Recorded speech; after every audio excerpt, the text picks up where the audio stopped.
Suara rakyat, suara Tuhan. Suara rakyat adalah suara Tuhan. Itulah filosofi terdalam ya dari demokrasi ya, Vox Populi Vox Dei. Teori. Dan Mas Muni, bagaimana Anda membayangkan stabilitas nasional tetap terjaga tapi demokrasi juga tetap tumbuh sebetulnya? Begini, demokrasi itu instrumen, demokrasi itu alat. Ini konsensus sosial politik kita sebagai bangsa sejak pasca reformasi 98. Demokrasinya harus kita jaga. Tapi tujuan bernegara kita kan bukan demokrasi ansih. Bukan demokrasi. Bukan demokrasi ansih. Oke. Demokrasi itu alat. Alat. Tujuan kita bernegara apa? Saya ingat sekali apa yang disampaikan oleh Pak Jokowi. Indonesia punya 500 tahun sekali kesempatan untuk menjadi negara maju. Indonesia emas 2045 itulah yang kita tuju. Kenapa pemerintahan ini perlu berkelanjutan? Karena setiap negara cuma punya momentum 500 tahun sekali untuk jadi negara maju. Jadi saya bilang sama teman-teman, saya bilang ini tanggung jawab sejarah kita sebagai generasi menuju 2045. Kalau tidak nanti kita dimaki-maki anak cucu kita bahwa orang-orang seperti kita yang diberi kesempatan mengisi sampai 2045 untuk mewujudkan Indonesia emas 2045 ini, kita gagal mewujudkannya karena kita terlalu sibuk pada hal-hal yang non substantif untuk menuju Indonesia emas 2045. Oke. Demokrasi itu instrumennya, alatnya. Oke. Nah, persatuan nasional itu karena kita ingin kemajuan Indonesia 2045 itu basisnya adalah keadilan sosial. Jangan sampai negara maju sementara banyak daerah-daerah yang tertinggal, kemiskinan masih meningkat. Ini bukan yang kita harapkan. Kemajuan Indonesia harus berbasis keadilan sosial. Oke, baik. Dedek, jadi di mana posisi rakyat ketika ada stabilitas politik, kemudian demokrasi yang katakan tercermin dalam check and balance di parlemen? Posisi rakyat di mana sebetulnya? iya, suara rakyat itu adalah suara Tuhan.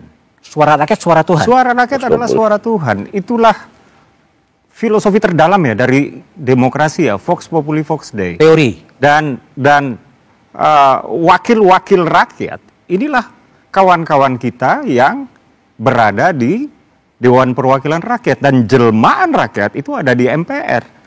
Dan rakyat ini bisa langsung menyampaikan aspirasinya, ya, baik itu melalui jalur formal maupun jalur non formal, yaitu apa? Unjuk rasa. Dan unjuk rasa ini kan sudah dibolehkan, diizinkan, bahkan dilindungi oleh undang-undang. Bahkan rakyat tidak perlu meminta izin untuk melakukan unjuk rasa, hanya memberikan pemberitahuan supaya terjadi pengamanan. Oke. Ya, artinya rakyat tetap memiliki aspirasi, dan aspirasi rakyat itulah posisinya tertinggi.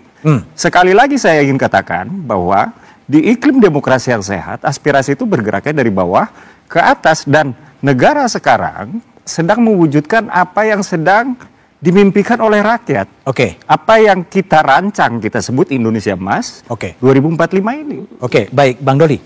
Betulkah ada keterputusan antara DPR dengan rakyat? Ya, ada yang menyimpulkan kemarin dengan peristiwa Agustus 2025 kemarin, ya. Kan orang mengatakan itu baru 10 bulan loh, habis pemilu. Ya, ketika rakyat sudah memilih orangnya, wakilnya, tetapi dalam 10 bulan kemudian rakyatnya marah terhadap orang yang dia pilih gitu.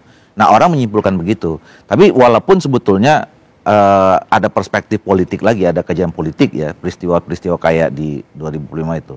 Nah, tentu kita tidak menginginkan itu.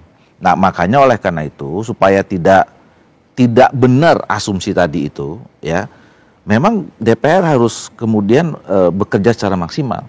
Misalnya saya ambil contoh, ya, itu kan DPR parlemen, parle itu kan bicara. Ya. Memang tugasnya bicara. Bicara atas nama rakyat, bicara dengan rakyat, menyuarakan aspirasi rakyat gitu. Nah, kalau itu tidak dilakukan, ya memang wajar kemudian nanti bisa ada. Kenapa tidak dilakukan? Kalau itu tidak dilakukan, wajar kemudian tidak nanti bisa terjadi ada diskoneksitas tadi itu. Nah, oleh karena itu, tapi saya setuju bahwa memang kalaupun tugas DPR itu, tugas kami ini ada bicara, nggak boleh juga asal bicara, harus substantif, nggak boleh asal beda, nggak boleh asal kritik yang tidak punya landasannya. Nah, itu yang membuat kemudian demokrasi kita ini bisa berkualitas. Oke, Bung Fahri, Betul nggak sih sinyalemen yang mengatakan ada disconnected sebetulnya antara rakyat dengan wakil rakyat dan partai politik? Benar itu. Benar, disconnected itu. Jadi apa yang dikatakan Doli tadi itu benar gitu. Nah, jadi jalannya ya pertama bikinlah parlemen itu bicara. Tetapi yang kedua, dan ini yang paling langsung, usahakanlah ya penangkapan terhadap orang yang mengirim kepala babi. Gitu. Nah, ketika kemudian parlemen tidak parle gitu, partai-partai politik kemudian lebih berusaha menyelamatkan diri, maka pandangan atau harapan kita terhadap munculnya dan berkembangnya demokrasi itu adalah pada kekuatan-kekuatan di luar partai politik. Nah, di sini pers menjadi sangat penting. Lalu civil society dan segala macam yang ada gitu.